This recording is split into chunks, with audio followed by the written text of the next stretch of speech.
Hello, everyone, and welcome once again to the Adventures Travel Club television show. We find ourselves in a felucca in the town of Aswan. Actually, we're right there where what they call the cataract. And so we're sailing along and looking at a few little goodies. Yeah, and we're going to listen to a boy sing right now.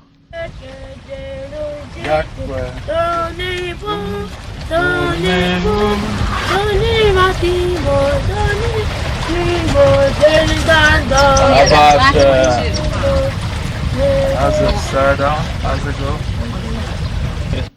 I got a kick out of this little kid. I mean, he had a regular business going, didn't he? Well, of course. They're very, very smart. They're all little entrepreneurs. And did you see we all reached in and handed him something, so it was profitable for him. I think it was, and that was great. I guess he thought we were French, that he was singing in the French language. Oh, it's probably the only language that he was familiar with. Maybe he didn't know English. Could be. Probably. But anyway, music is music, whatever the language. I suspect that he spoke Arabic, though, being an Egyptian young man. So, but that was great. I mean, he was out there, and you could hear him across the way. Remember, before his little boat came over to us, and he was just singing along, and he was just having a great time. We're going to visit now the botanical gardens here. Now, this is an island in the area of Aswan, and of course, the Nile River surrounds it. And this to me was very interesting, Betty, because it was like going to like an oasis. Yeah. I thought, didn't you think so? Yeah, and then once you got on it, it was just like going to Roding Park. I mean, a regular park site with the animals and the birds and the foliage. Yeah, I thought it was really great. And I was thinking, Marv, how really fortunate that we went the time that we did, because even though you see a lot of people in the pictures, it was nothing like it would be in peak season. Oh, no, that's true. That's true. This was really nice. I mean, I thought, boy, maybe we ought to have a picnic here or something. Yeah. This looks so great, Very didn't it? well laid out. Well, we did get the ice cream. Oh, man, it was good. It was that kind that I like so much, with the caramel and the nuts and the chocolate. My. They also had a little zoo here in this area, and it was great. And the nice thing about it was that everything was identified. Most of the trees and the plants all had identification written, I think, both in Arabic and in English. And this was really nice. And it was great because this was sort of the late afternoon, and it was still a little bit warm, as we say. That's why the ice cream, I think, tasted so good. But look at those magnificent palm trees. They were just everything about it. And you know what? It's so green and so beautiful. And then you look across the way, and there you see the sand dunes. I mean, the contrast is incredible. It is. I'm using your word now. Incredible. Incredible. It is incredible. Is that all right? See? May I borrow? There you go. May I borrow your word? Is that not an incredible picture? Yeah. I'm really infringing on your territory when I use that word. But anyway, I agree with you. It is incredible. It's really something. You know, we're going to visit a little bit later the Philae Temple, which we're going to go across the Aswan Dam, and it's an island on the other side. And we should explain that this whole area is what was known as Nubia. There we see the identification on the tree right there. Would you spell Philae because it sounds different than what it's spelled? It's spelled Philae. Thank you. Philae. That's a help. Yeah. And, you know, before the building of the original Aswan Dam, which was in 1898, Nubia had received just, little attention from the archaeologists. I mean, they didn't pay much attention to it because they were up near Cairo looking at all of the Great Pyramids and all that sort of thing. But and one of the reasons that they weren't down in this particular area, because the armies were fighting, the British and the Egyptian forces and Mahdi's army, and Egypt offered to the excavator the possibility of more spectacular discoveries and far richer rewards and objects for private collections and museum. And in those days, it was the antiquarian and not the archaeological viewpoint that was paramount. It was the what? The antiquarians. Yes, sir. So, explain. What is an antiquarian? Not just an old person? No. I mean, what collector. Do you mean antiquarian? A collector of antiquities. Oh. You mean a person that then collects antiques now, too, is an antiquarian? That's what the dictionary says. Oh, see, you learn goodness. Something new every day, right? Yeah. Anyway, but this was going to change because Nubia didn't know too much about its history, and so it didn't hold a lot of attraction to the explorer. And we should explain that Nubia at one time this was part of Nubia. The southern part of Egypt and the northern part of Sudan was known as Nubia. And of course, when they built the Great Dam, then that flooded a lot of the area, and so a lot of the Nubian people had to be relocated or had to move. And of course, that book that you were mentioning before, Betty, that we talked about on the show, that does talk about the Nubians moving as they are being relocated, I guess I should say, when the High Dam was built. Yeah, I still recommend that book. It was so interesting. You want to give the name of that again? Oh, gosh. I think it was a trip down the Nile. Was it? I forget what it was now, Marv. All I know is when we went up the Nile River, we were reading. We were reading. But it was a beautiful book, and it described all this, and I'll have to check it out again. I took it back to the library, and in fact, I've taken it out twice.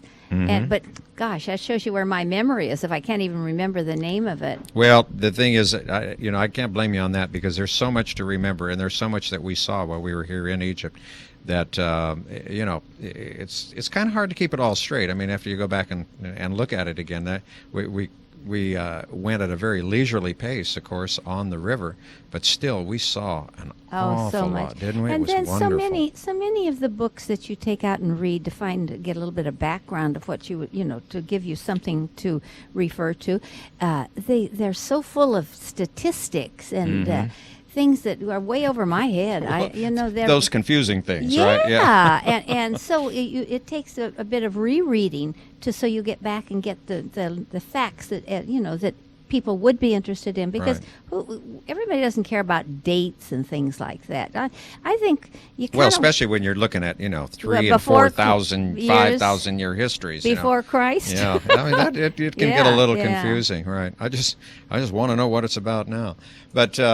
This, of course, is the area where we are right now. Is we're looking at Aswan, and the city of Aswan, of course, from the boat. And those boats that we were on with the great big sails is called a felucca, and those were just a lot of fun. A lot of fishermen out there too. Yeah, Aswan itself, the town looked rather sophisticated. I thought for what you have in your mind's eye about what it is you're going to see. Like I keep saying, I used to think the shepherds were still going to be in Bethlehem up there when Christ was born. So I really... There are, but not the original ones. Not the original well, I didn't ones, really think the original ones, but I thought the setting would be, just the same, and big stars at night. Well, whatever. But I kind of had that picture in my mind when I came to Egypt to think about the pyramids being... Well, they are pretty well off by themselves, but all of this, I hadn't visualized it being quite as sophisticated. Well, I think that may be due to some of the things that Hollywood has done. I mean, you watch the epic pictures that were done in Hollywood. Yeah. Boy, did they take a lot of literary license on some of those things. So you do. You can visualize things one way, and then when you get there, you notice that. Hey, what is this? Everybody's wearing Adidas or Nike shoes. Marva, go back to where the rock in the middle that we just saw. I would presume that was submerged at one time. Would you say so? It would look like just a little rock island. Turn the camera. Well, that guy's taking a bath. See, they use the Nile River for everything. I don't know. I would imagine it depends on how much water that they let out of the dam. Okay. Now remember, before the dams, the low dam and the high Aswan Dam, this all used to flood. During various times. So it could be that, and because a lot of rocks and some that we're going to see on the other side of the dam look like the water has really done a lot of erosion. And now we are in paradise. Another oasis. That's true. Look at that one. Isn't that beautiful? That's our hotel where we stayed, and that is really quite a beautiful place. And they serve some wonderful meals there, I will have to say as well. So it's a great place to visit. And some of our gang wanted to take some pictures out there, and you can see why. And look, who is that out there, Betty? Let's see. I'll take a closer look. Well, it's Ralph and Eleanor. Look, they're going to. She's got a camera in her hand. I think you want to take a picture. Gosh, Ralph. I haven't seen Ralph walk that fast in a while. He must be had a good rest last night. Probably did.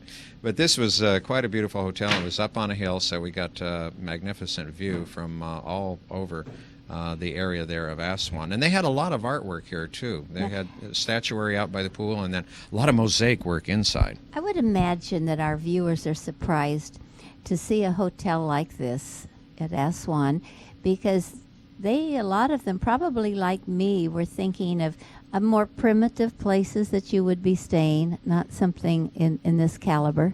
Of course, they all weren't this caliber, but they were all very, very nice. Mm-hmm. Yeah. Well, you know, you have to think that that this is a big trading center. I mean, there are a lot of big industrialists that go here, and it's a very important area. Now, we talked about Nubia and the Nubians. Well, they were having a Nubian fair, just getting ready for it, and this was on the grounds of the hotel.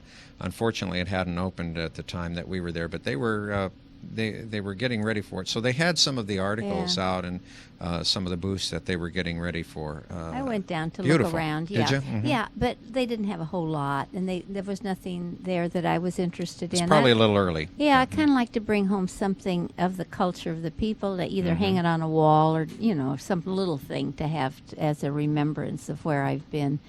But it was early. But they were charming people. Oh, yes, very much and so happy to see us. Mm-hmm.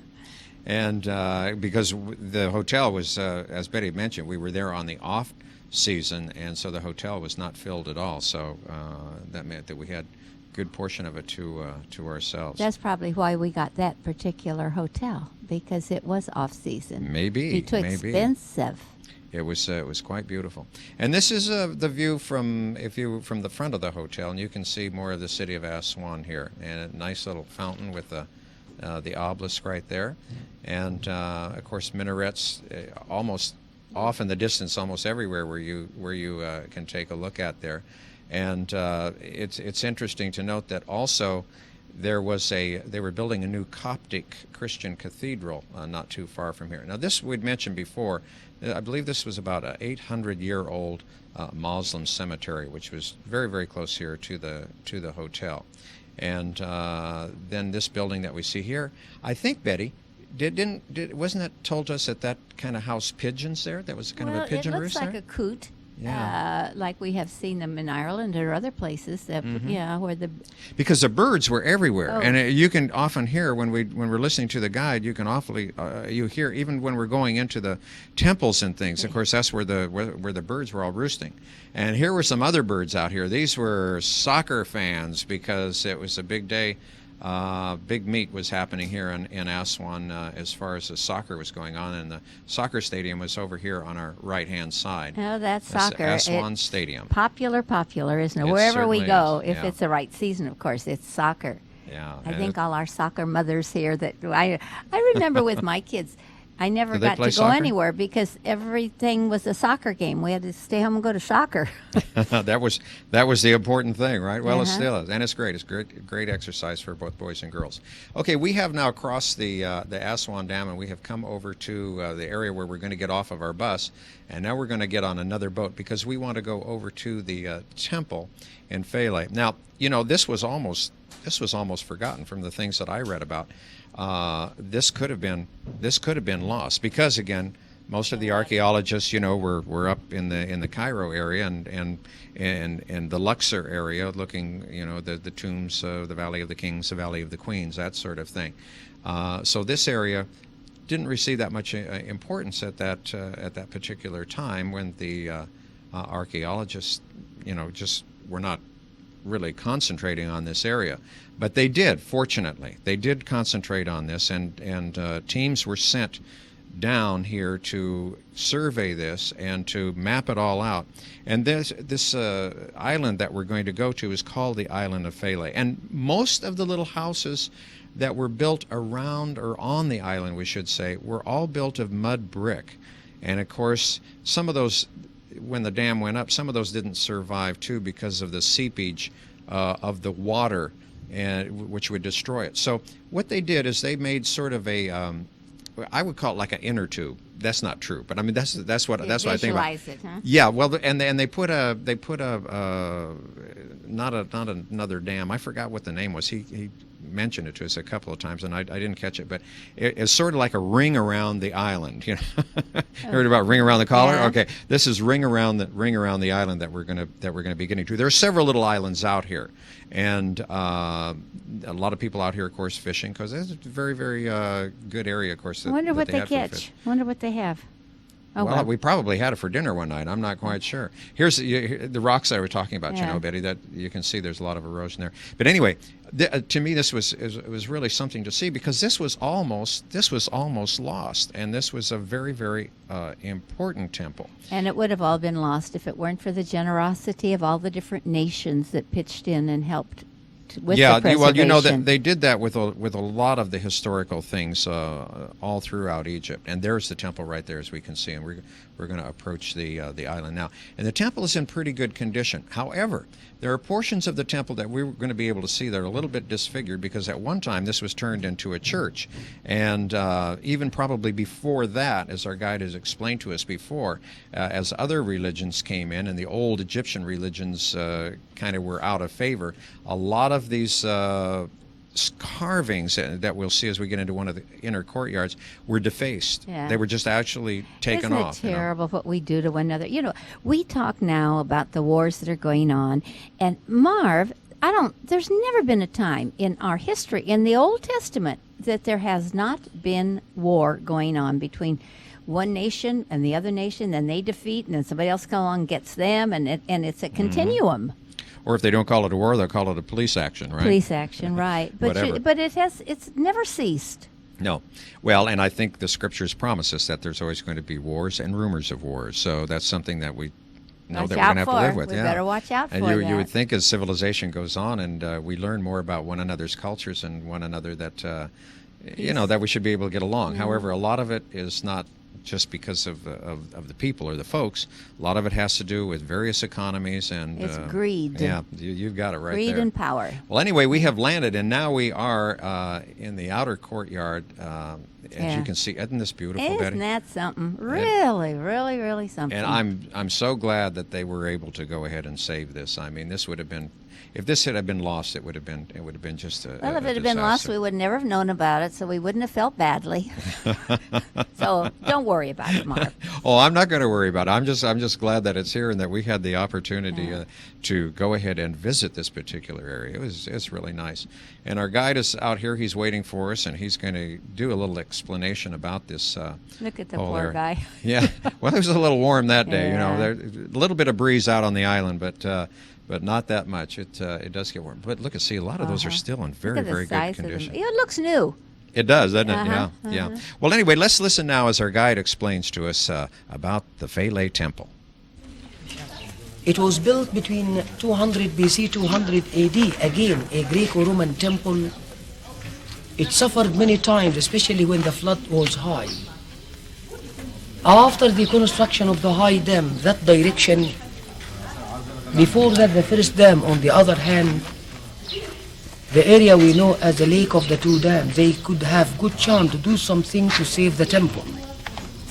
Before that, sometimes they pumped out the water. Sometimes they built little walls on the edge of the island. And after the construction of the high dam, they decided to do a very big job. And that time, anyhow, we have some postcards on them. Some people are sailing in this open court and also between the two pylons. UNESCO paid half of that sum they needed to do. The government paid the other half. An Italian company carried out this big project. The beginning in 1972, they finished in 1980.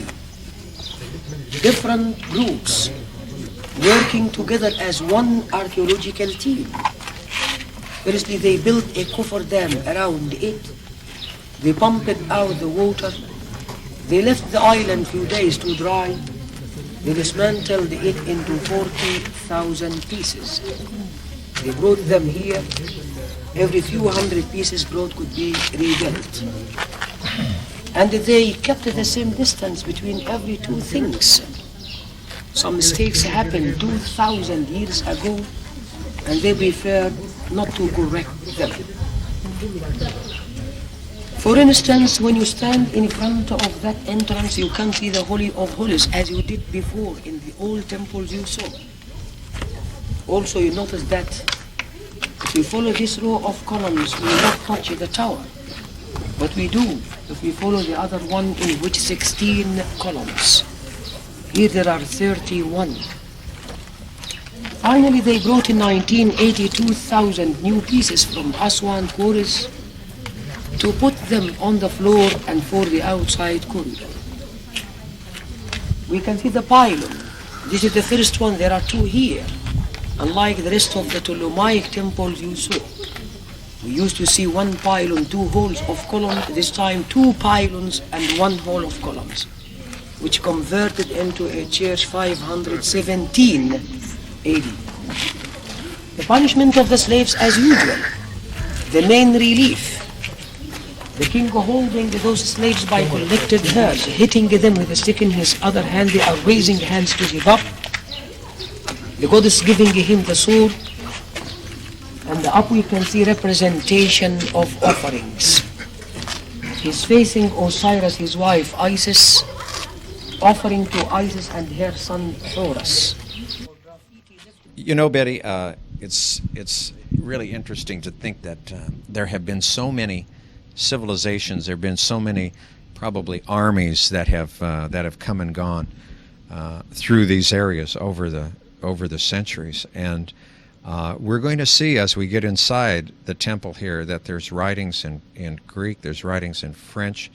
Some of it was probably outright graffiti. Others they actually put there for some sort of a particular reason. But this is what, Betty, you were talking about earlier, that there's so many civilizations, one on top of another, on top of another, on top of another, and it goes back for so many dynasties that it can get, it can get very confusing. So it's just great that we can just sort of get an overview and take a look at it. And this, we were trying to figure out, this looks like it may be French. Some of the words that we saw look like they were French words. This is typically not French. No, I was going to say, now those are picture words, Mark. Right. You can't decipher those. No, you can't. Well, you can read them. Yeah, I mean, if you know how to do it. Remember the very interesting professor that called us from San Francisco, and he had been up here, and told us that some are called hieroglyphics, and then there was another name, Menon something, I don't know. But one has a religious connotation to it, and the other is a historical. Mm-hmm. And I thought that was really interesting to how. I'm thinking also, Mark, we're going to have the year 2000, and what is history going to say about us? I don't think I want to read it. Well, we won't be around by the time that the historians find us in a rubble. Right. They're that's why I think they've buried time capsules in a lot of places, so that in the thousands of years that will come along, that people can go back and take a look and say, oh my golly, those people were really either advanced or whatever, huh? But we think, of course, in our civilization that we are so tremendously advanced, and we are. But when you go back into antiquity like we're doing now, all you have to do is just look at it. How advanced they were. Mm-hmm. I mean, beyond our comprehension. The buildings, the construction of the buildings, the engineering feats, the artistry of them. So we aren't quite as great as we think we are. We're just within our time. It's okay. That's true. And if you were, and here we see, just want to interrupt you for a minute. We see some of the crosses that were carved in there. So at one time we know that there were Christian churches. This was done, and as the guide mentioned too, there were also Greco and Roman temples that this was used for at one particular time. So everybody had their chance at it. Sure. Well, you see, the main thing is too, in my humble opinion, is that they all believed in a deity. Mm-hmm. That some of them believed in a lot of deities. But they still didn't take the credit themselves. They gave the credit to a supernatural power of some kind that took them through their adversities and their joys, their sorrows, whatever. There was a guy by the name of Herkhuf, Herkhuf, who was probably the first explorer of any real record that went down into this area. And he was working under a boy king by the name of Pepi II. And during one of his journeys, he wrote to the king that he was going to bring a dancing dwarf from the land of Yam. Now, they don't know where the land of Yam is, but it was somewhere south of Nubia. And, the boy king said, he said, you come northward to the court immediately and bring with you the pygmy which you brought, living in good condition and healthy from the land of ghosts, as they were referred to it then, for the amusement of the king to rejoice and gladden his heart. And he wanted that pygmy so, they didn't know if it was a dwarf or pygmy or what, but they wanted him so protected that they had to have somebody sleep on either side of him at night. And when he did get up there, I guess he did entertain the boy king. But it's interesting to notice that the boy king, Pepi II, was the last king, from what I have read, that controlled that area of Nubia. But boy kings aren't kings. They are just in name only. They have adult people to guide them, right? I couldn't prove it by me because I didn't You live there weren't then. there, I don't know. I wasn't there, right? I think so. But anyway, that What is this, was Mark? kind of. This is okay. Now we're in the Holy of Holies, so we're back in the, in Look the at that. Look at the interior. preservation It's there. beautiful, isn't it? And they've done the lighting so nicely in here too. I think it's really quite nice. And as he said, it was unusual because you could see from the very entrance, you could see right back to the Holy of Holies. There you go, something written in Greek, the year 1889, and that probably was a little graffiti. Another one, and that is in Greek in 1879 or wherever. I don't. 77, I Yeah. think. Well, let's listen to our guide one more. Look at the cover dam around it. A big rock near the end of the island and a big tree next to it. 500 yards long. It is 150 yards wide. 25 feet lower than this one, so luckily it's in the same area. And although the water is low now, you can see it covers the island. Also, we can see also later anyway, when we sail that way, you can see the other end of that island. Perhaps because they believed that she collected the parts for her husband's body on Philae Island.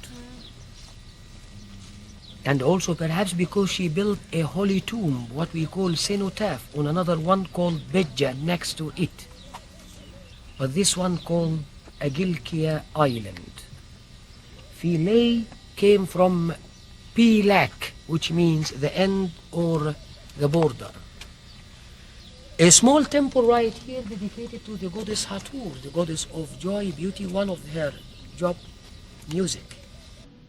And perhaps next time we'll learn a little bit more about these other two temples. But that's just about all the time that we have right now, except to say that if you are interested in any of the adventures that we do have coming up, you can join us. Give Betty a call at 488-7443. See you next time. Bye-bye. Bye-bye.